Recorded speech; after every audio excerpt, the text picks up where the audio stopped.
Thank you very much for joining me today on GodTalk360. My name is Paul Ige Adeyanju. I just recently completed a three-part series on First Corinthians, chapter 15, verse 56 to 57. So if you haven't seen those videos, I encourage you to go to my YouTube channel, GodTalk360, and watch those. Today, I want to talk about something that I've entitled Living for What Outlives You. And my focus will be on temporary versus eternal, the temporary versus the eternal. Now, I want to share quickly a story that is, called the old sweater story. Some people might be familiar with this, and this could be new to you. So there's this story about a man who refused to throw away an old tattered sweater. Now, this sweater was quite ugly, so ugly that other sweaters would call it ugly. Anyway, the sweater had holes in the sleeves, buttons missing. It was faded beyond recognition.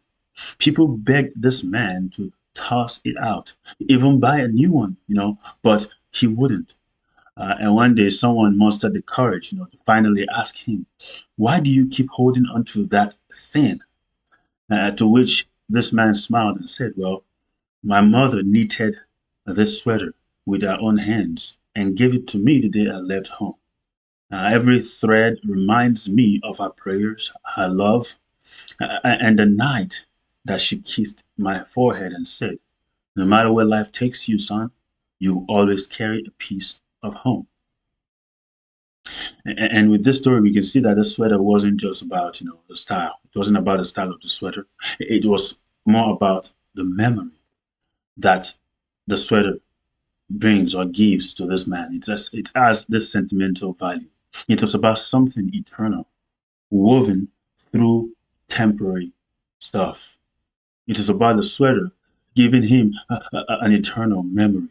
It is but that this sweater was woven through something temporary. And in life, we're surrounded by temporary things, moments, possessions, even people. If we're not careful, we'll give our best energy to what fades and forget to invest in what lasts forever.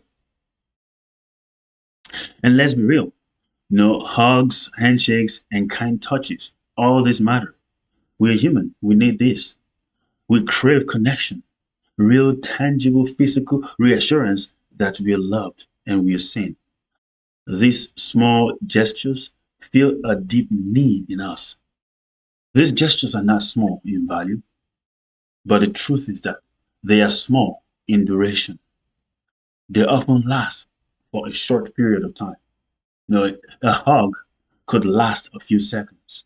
A conversation may linger for minutes. Eventually, the moment passes. The hands let go. The voice goes quiet. The body walks away. These things are not eternal. They are fleeting. They only last for a short moment. They simply serve as powerful snapshots in time. But just like photographs, they can fade, they can wear and tear, they can disappear if they're not backed by something deeper. Now, that doesn't mean that we stop valuing them. It only means that we look beyond them because the invisible things are often the most eternal. And the most powerful things in life can't always be touched. The most powerful things in life are often not visible. Now, think of memories. You can't hold on to memories physically. You can't put them in your pocket, but they last. They often last long after the person who made them with you is gone. We hold on to their conversations, the glances, the shared laughter, pain that bonded us together, and quiet moments that changed us forever. In 2 Corinthians chapter 4, verse 18, Apostle Paul writes, he says, "So we fix our eyes not on what is seen, but on what is unseen. Since what is seen is temporary, but what is unseen is eternal." And that's the reality. The eternal stuff is the love that we give, the way we treat people, the grace we extend when no one is watching. Now, these things leave echoes that ripple beyond a single life, a single lifetime.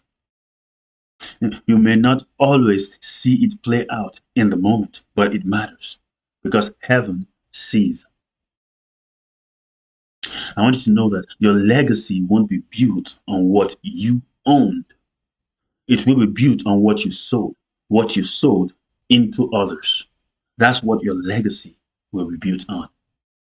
And if this is true, then every relationship we have, every relationship we encounter or experience becomes a sacred opportunity for us.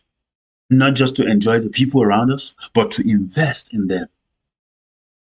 To be intentional with your time, with your words, with your patience. Don't just exist in people's lives. Mark them. Be the kind of person that someone remembers years later with tears in their eyes and warmth in their chest.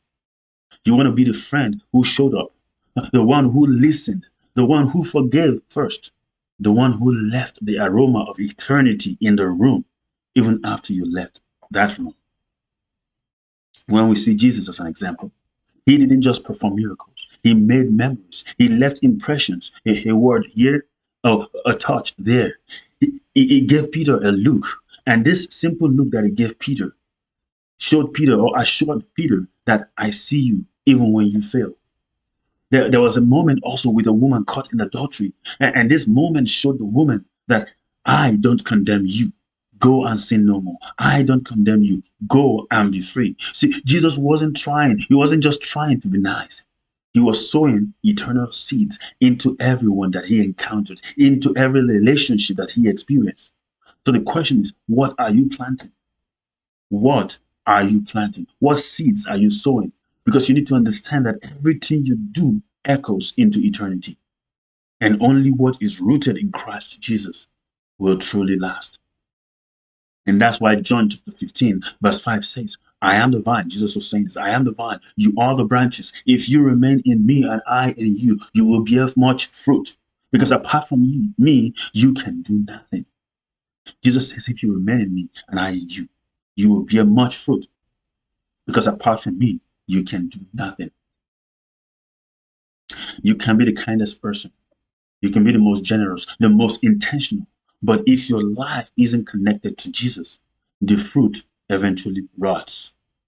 The memory will fade.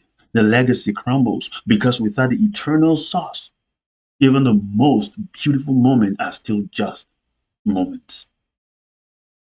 But here's the good news. The good news is that you don't have to guess.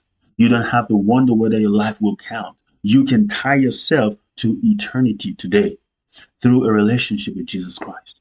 He is the only one who makes temporary moment carry eternal weight. The only one who makes your life last. He can make your life have a lasting impact. So what will outlive you? Here's a question that you need to battle with. What will outlive you? What are you building that will outlive you? We spend so much time of our lives chasing what fades, things like money, applause, attention, achievement. But one day it will go quiet. All these will go quiet.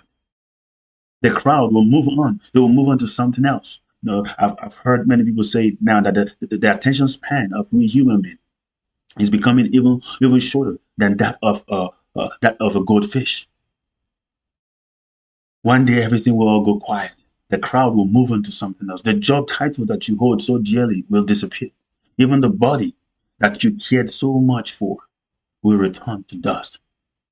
But the love you give, the love you shared, the kindness you showed, the people you brought closer to Jesus, that will last because that is eternal.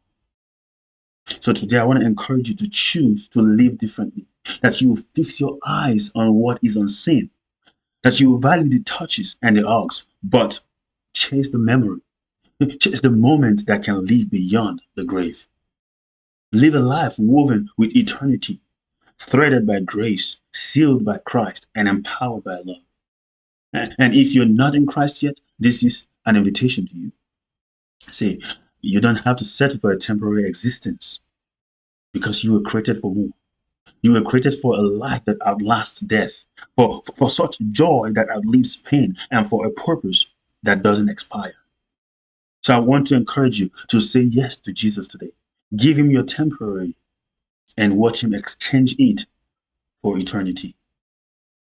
Because in the end, only one question will matter. Only one question will be important. And that question is, when time ends, will your life still speak? Will your life outlive you? Or would all the things that you've done outlive you? And that's a question that will matter at the end. So I just want to encourage you to focus your attention on the things that are unseen. Make your relationship sacred because you can have lasting impact with those relationships. So that's my message for you today.